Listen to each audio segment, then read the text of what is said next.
Jeff, what was pro day out here? What were some of your immediate reactions from watching your guys compete? The first thing I thought, to raise some money for our NIL, what do y'all think about a 40-yard dash contest between JJ Perez, Greg Luca, and April and Sarah? And I don't know if we could gamble. That might be against the rules, but there's got to be some way we can make that a fundraiser. Other than that, thoughts, our guys had some great days. You can tell I'm very happy for our defensive kids, but it also scares the heck out of me because I know how much we're losing. Obviously, the only offensive player we had out here was, Chris Carpenter and CJ. Those two will be losses, but the majority of our kids were defensive football players that had great careers here. What's it been like watching Zay go through this process and some of the attention he's been getting? That doesn't surprise me at all. I told him he needs to write Tariq and tell him thank you very much because he's been compared to Tariq so much. And I know that's going to help him. Obviously, the reputation Nick Graham has developed for developing corners has gone a long ways, and the success of all of our kids that have gone off to the league, not even the ones that have been drafted, the ones that have gone as free agents that are still on teams. So Joe Evans out here, he looks pretty fit, given he's coming off an injury. What's your impression of how he's handled this process? Looked fantastic. Gave him a nice, clean haircut. His body looks a lot better. It's really a tragedy that him and Oscar cannot participate because they would have only helped themselves, like all of our kids have done today. Brandon Brown's really helped himself today. Elliott, Ken, Jamal Ligon, Brevin Randall, those guys have all helped themselves today. And Oscar and Joe would have as well. That always, makes you sad, but they'll both be well. We're shooting for, early April for Joe and probably beginning of May for Oscar. So we hope they'll be ready to go by then. So they were just limited to like the bench press, like the non. Yeah. All the measurables and the bench. Anything that didn't require something on those knees. They both had very similar knee injuries. Jeff, we're starting spring ball tomorrow. What's your excitement level getting that going? We're really excited. We've got our whole offense back, so we're really excited there, and we've got to retool the defense now. So, of our 29 kids we signed, 25 of them were on campus in January, which is crazy how the new world of college football is. So we were very intentional and pushed spring ball back as far as we possibly could, just to make sure we had a good beat. Obviously, we had 14 season-ending injuries last year. We're doing everything in our power to. We've changed up a ton of stuff just to see if we can get some of that addressed and control what we can control.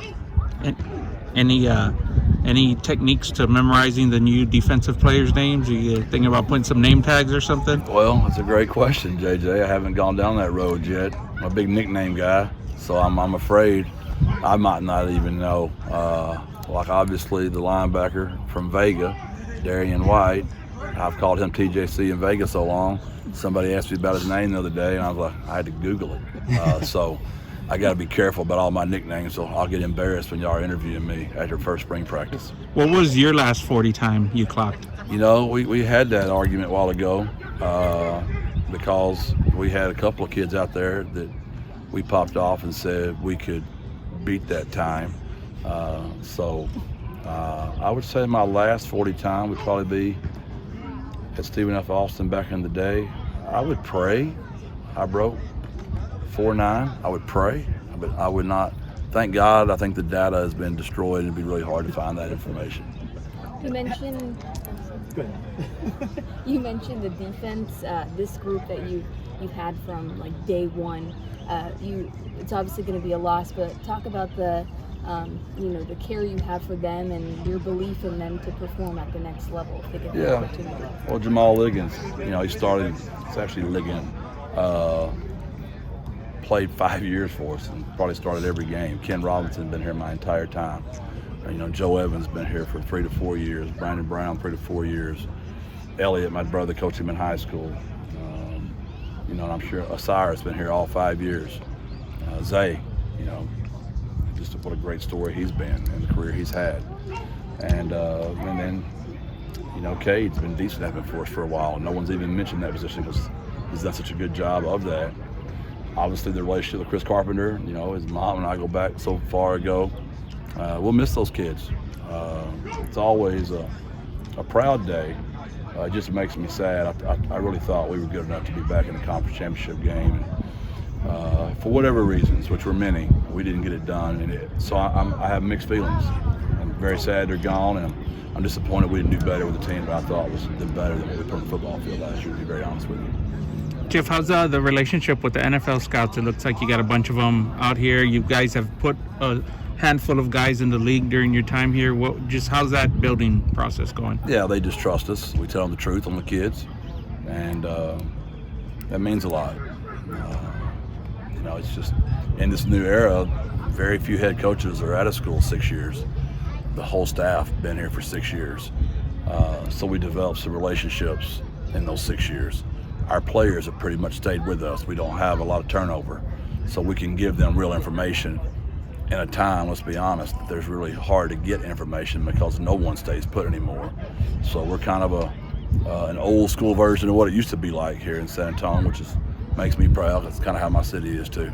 I wanted to ask you about the relationship with Coach Graham and Zay. He put a corner in the league already. It seems like he likes a specific build of corner. What is it about the coaching relationship and how he recruits and develops?